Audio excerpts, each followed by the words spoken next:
Hi everyone, I'm Samuel Veissière. I'm an assistant professor of psychiatry and co-director of the Culture, Mind and Brain program at McGill University.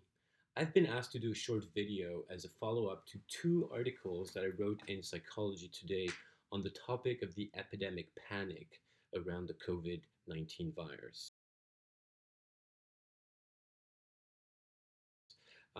Let me front my comments by specifying that I'm not a medical doctor, I'm not a specialist in infectious diseases, and people have to get their advice from their local public health authorities.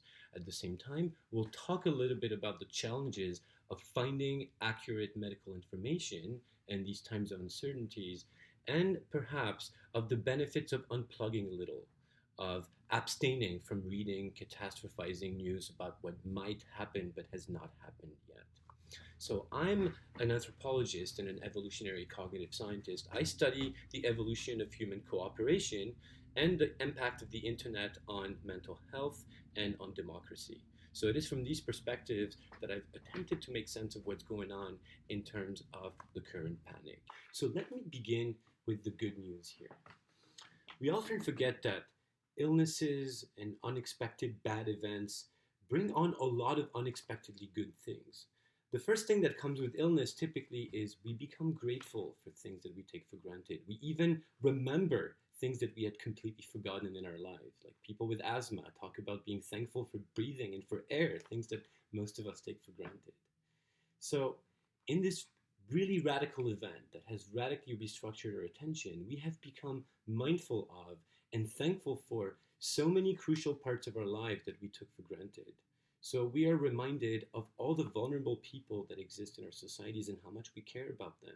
We're reminded of the really complex chains of supply, of production, and of care without which we as a society could not exist. But first and foremost, we are now reminded that we have and that we are a society and that we are working together. And this is really a wonderful thing. I also want to point out that the level of global coordination within and between governments, the measures that are put in place to protect a relatively small risk of people who are at risk are completely unprecedented. Never before in human history have we seen such impeccable coordination and solidarity on such a high level. So our minds tend to jump to negative events that confirm our fears, and we have social media feeds that exploit our mental vulnerabilities. So we tend to obsess on a lone incident of panic hoarding that we're never being told gets resolved the next day because the supply chains are in fact working.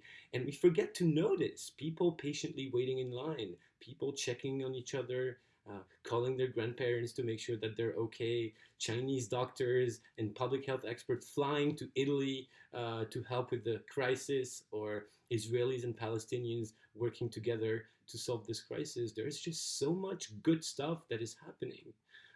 Another wonderful thing from a mental health perspective, from a political perspective, from an economic perspective, and from an environmental perspective is that we are finally slowing down. So, yes, our thoughts and prayers must go with people who are feeling economically vulnerable now. Those of us who are fortunate enough to live in places like Western Europe or Canada are also seeing our governments deploying immense efforts to help people economically in these times of uncertainty. But what we're also forgetting to notice is that we all get to take an extended Sabbath. We all get to not work at our occupation as much, to spend time with loved ones. Perhaps we have time to read novels, to play the piano, to go for long walks with friends. And these are things that we needed to do as a society.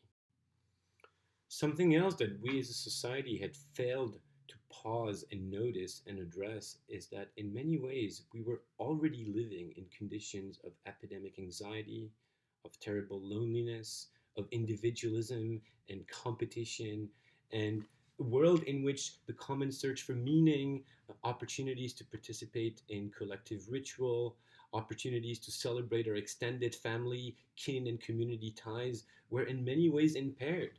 We now have the opportunity to notice, to celebrate, and to repair all these fundamental aspects of our human existence. And this is a really good thing. If you're going to go on social media, do it to be active, not passive. Share some good news about what your family is doing, check in with others, chat with friends or distant relatives. But I really recommend not reading this long list of hypothetical things that might happen in all these catastrophizing news. The worst part of the current epidemic of anxiety is the vagueness of it all. This feeling of vaguely, possibly impending doom without really knowing what is going on. And that is really what causes anxiety. When real threats happen, people typically become alert, proactive, and they cooperate. This happens in times of earthquakes and tsunamis, it happens in times of wars, or it happens in times of really dangerous epidemics like an Ebola epidemic. So let's just unplug a little from the vagueness and just let's refocus our attention on all the things that we didn't get to do as we were working too hard. Now, for those of you who may be alone now and who may not be with your loved ones, you can also take the opportunity of the longing that you feel for other people as a reminder of how important they are to you. And just celebrate and rejoice in advance of just how happy you will be when you meet again. So that's it, folks. My little bit of good news. Ciao.